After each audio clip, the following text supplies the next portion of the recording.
Hello, hello, hello. It's your man again, Diego Ethan. I'm back with yet another one. Hope you're all having a fantastic day. Happy Friday. Hope you got that Friday feeling going on and you're looking forward to the weekend ahead. Of course, some of us need it more than others. But the topic of today's upload is witchcraft, an everyday casual affair. And I know for many, when the word witchcraft is uttered, it evokes images of clandestine witch covens, cannibalism, feminism, the devil, and Satan.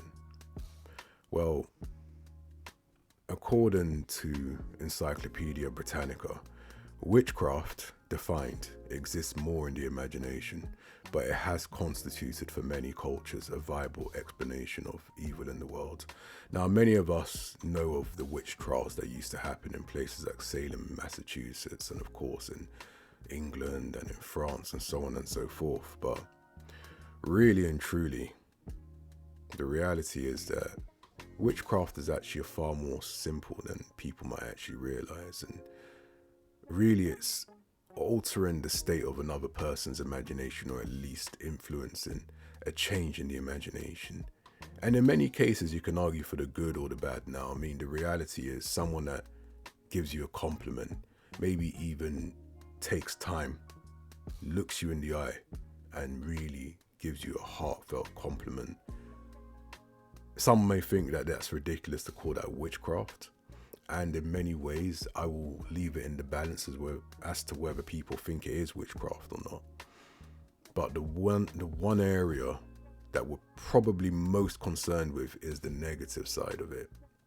Now, I want you to cast your mind back to, and this might have even happened recently, a memory where someone tried to project ideas into your mind that you didn't agree with.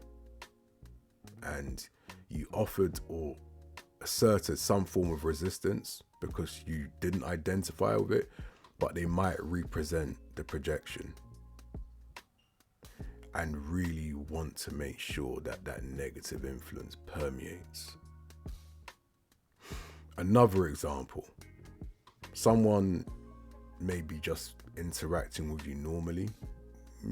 They might have a bit of a hostile tone to what they're saying, but they might slip in something every so often. It might be something to the effect of, like, I see what you're doing and that, dickhead. Or like, I don't know, they might say something, and then they might follow it with bloody useless. Never gonna amount to anything in life. Something along them lines. They say a statement that they know all too well is gonna play in your mind for a while to come yet. This is one categorical example I'd use. Another one you can argue is narratives, media. Stuff to do with, like, I'll use the example of patriarchy. Many, maybe young boomer men, Gen X, certainly millennials and Zs, have been told at length that we're representative and reflective of this boogeyman patriarchy who has perpetually oppressed women and will perpetually continue to oppress women. And if many people had and have taken time to really reflect on what these women say,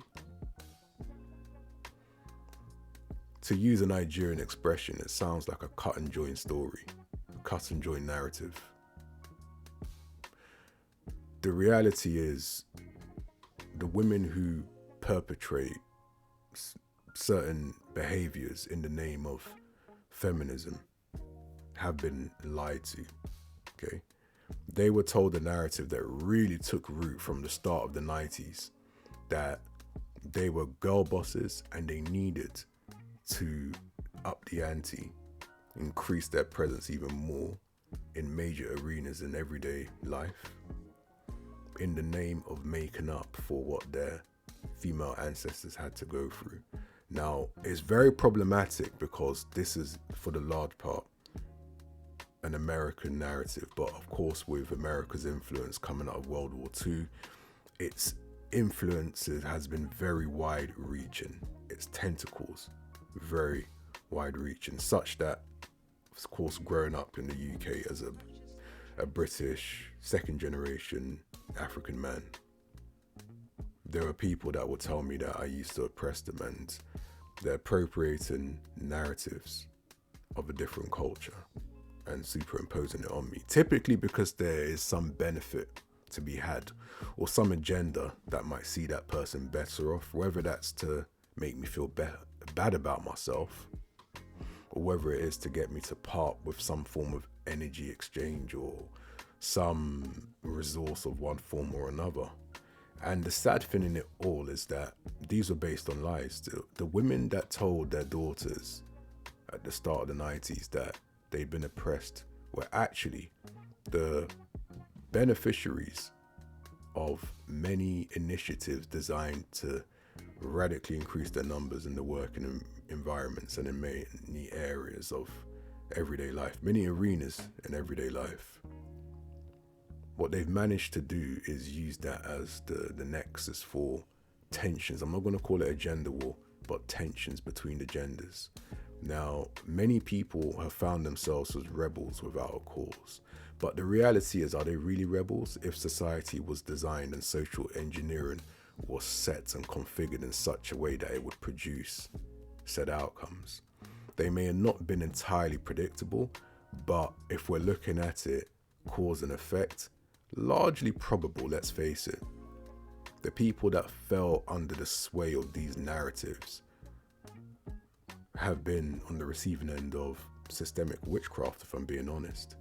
Many of us may have had many good times, but we've been told all kinds of narratives that have influenced our behavior in ways which are arguably irreversible. For example, the sexual liberation movement was not meant to be part of the original women's rights movement, but because it was economically beneficial for a class of men that were positioned in very privileged spaces, so to speak, they were able to get this narrative to gain serious traction. And with the exception of the conservative decade of the 80s, that traction has largely been able to continue up to the present day. But the reality, like I said, is it's not been beneficial for people, and it's really created a situation where you have a zero-sum game. There's been a monopoly on narratives that have supported and spoken in favor of women's interests, and now there's been a pushback from the red pill side, rightly or wrongly. You have a situation where people are making, like I said, irreversible decisions, whether that is choosing to not procreate, whether that is choosing to be reckless with one's finances because of the keeping up of the Joneses kind of idea. Sustained advertising as well. The reality is, by telling women that they're victims and they need to have all this fun, and that men, you've really been able to cultivate a consumer class. Romance economy, or the romance microeconomy, which took root in the 90s, has been so effective. It's given people the idea that romance, as we've been sold it in 2024, has always been like this, and that the men who don't want to partake in it are just being bad, being evil, and just, another iteration of evil patriarchy, blah, blah, blah. The fact that just existing, if you're not someone that is of strong will and did not have a decent,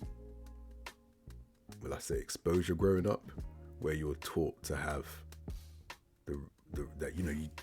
you had the right to stand up for yourself, you find yourself easily kowtowing to narratives where you're making decisions that benefit other people. And yes, people might say you should have been more aware, it's not right, you can't blame other people, accountability. But the reality is, you can't apply what you don't know. Now, this upload, I think I can draw it to a close. I think I've really kind of struck at the heart of what I was trying to convey. I was going to mention a piece about identity politics and wokeism, and how that is another form of everyday witchcraft. And just casually, it's a casual affair.